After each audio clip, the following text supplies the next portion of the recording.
but it's those who finish atop the group that will make it to the next round, plus 2 wild cards. So much action in the USL Jägermeister Cup to look forward to. And on this note, we welcome one of the primary voices of the USL for a couple of seasons now, more than a couple, Devon Kerr. Devon, how are you? I feel like the more than a couple comment is dating me a little bit. Should I take that as offensive, or are we leading with positive this morning? The longevity, baby. In this industry, we don't get too much of that. So it absolutely speaks to your expertise on the subject of USL. I appreciate you all having me. Certainly a fun tournament, right, with so many opportunities for these teams. And, I was listening to you guys a second ago. You talked about the balance domestically, finding rhythm, teams that have lacked that. We've got so many different squads that have experienced such a wide variety of form. And I think the Jaeger Cup is a real good example of how it can help push them in a positive way to get back on track.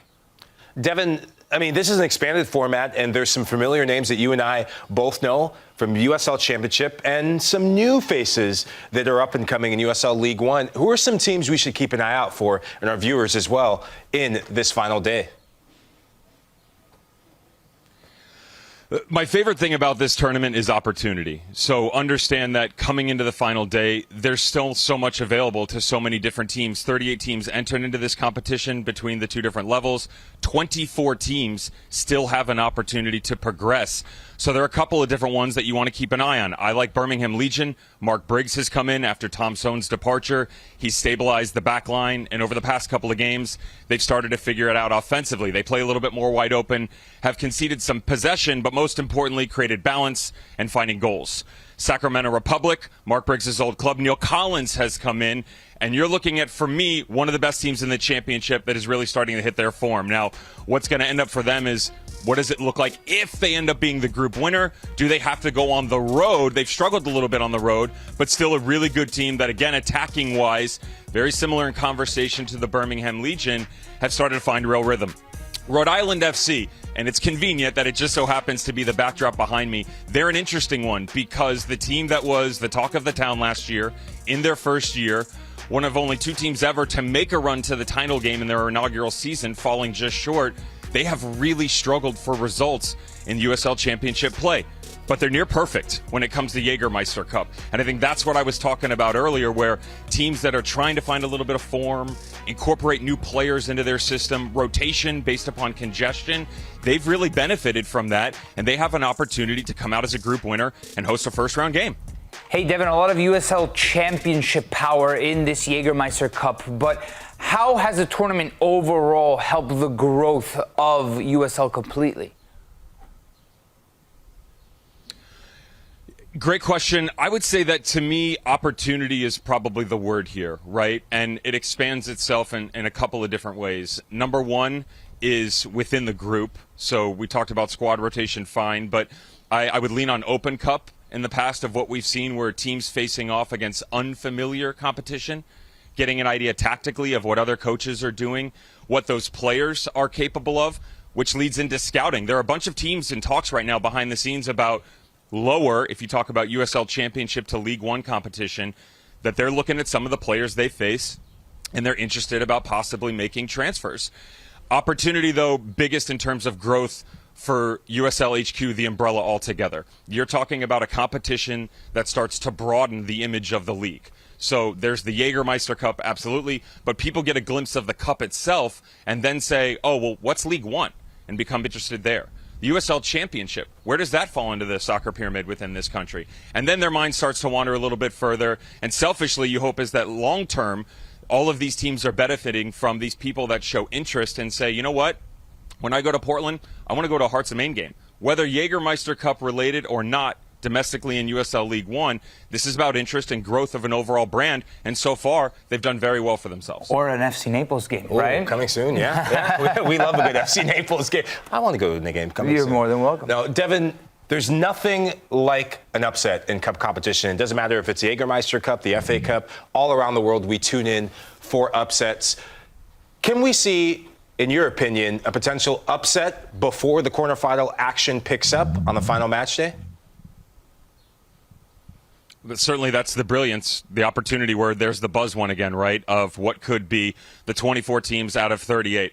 I think there are so many different computations here. You guys know better than to try and lean on me when it comes to math. I don't do it well on the fly. That's probably better suited for my 5-year-old at home who's learning simple mathematics. That being said, to me, the biggest upset that I'm looking at is that North Carolina-Loudoun game. North Carolina has been so good this year in the championship.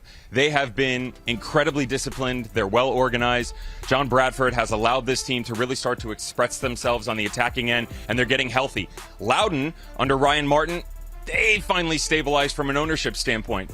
They allowed Ryan Martin to go out on the transfer market and say, you know what, you can spend a little bit more. You can retain a lot more of your players. And shocking how when those two things are put together, you get a quality result in performances. Now, the reason I say I see an upset, because I just talked about two positives, right? Loudoun, only one win in their last 5 in championship play. Jägermeister Cup for them is one that, hey, no matter what, we are 100% going to get a chance immediately for a trophy. This was an assured top 4 team about a month ago. But given how congested the Eastern Conference is in domestic play, they've been sliding down the table. North Carolina, as well as they have played, they have a real opportunity to knock off what would be the group winner and open up some other scenarios within those standings. Hey, Devon, so from Jägermeister Cup to USL Championship action here at a site of a New England Clásico, if you will, coming up this weekend between Rhode Island FC and Hartford Athletic. It's going to be a tricky one. Both teams looking to improve on the table. How excited are you for this matchup that you'll be calling on Big CBS? It's a great one. Honestly, this is one of the crown jewels of the USL Championship and the backdrop behind me. It's a testament to the growth of the league, certainly the ambition of the ownership group and their commitment to the community. But as it relates to the game itself, two teams that they're starting to find a little bit of rhythm, right? Rhode Island FC, I mentioned their success in Jägermeister Cup. Can they find balance in domestic play? Cano Smith, you can see he's searching. He's searching for what was the incredible run to the Eastern Conference title last year and the USL Championship title game.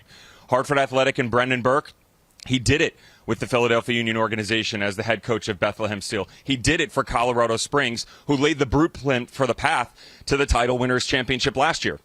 They've been slow. They've been really injured, but they have changed their entire style. They wanted to be a little bit more ball dominant. They've opened it up. This is a run and gun system that is all about goals. And so you want excitement. You want an opportunity for people when they watch this game to tune in and go, wow, why is this on CBS? And where did that stadium come from? And how is there so much action going on? Again, in order to grow this game, because long term, this is about teaching, right? An analyst's job, a league's job is about growing and it's about teaching. And the only way to do that is to promote a positive brand. I'm not so sure that there's a better opportunity than sitting behind me right now in the game that's going to play out tomorrow on CBS. Looking forward to this didactic experience on Saturday for CBS. Devon, I'm looking forward to it. Appreciate you all for having me. That's Devon Kerr calling this game this coming weekend, and the action starts at 4 p.m. Eastern. The USL on CBS is presented by Best Western Hotels Resorts, the official hotel partner of the United Soccer League.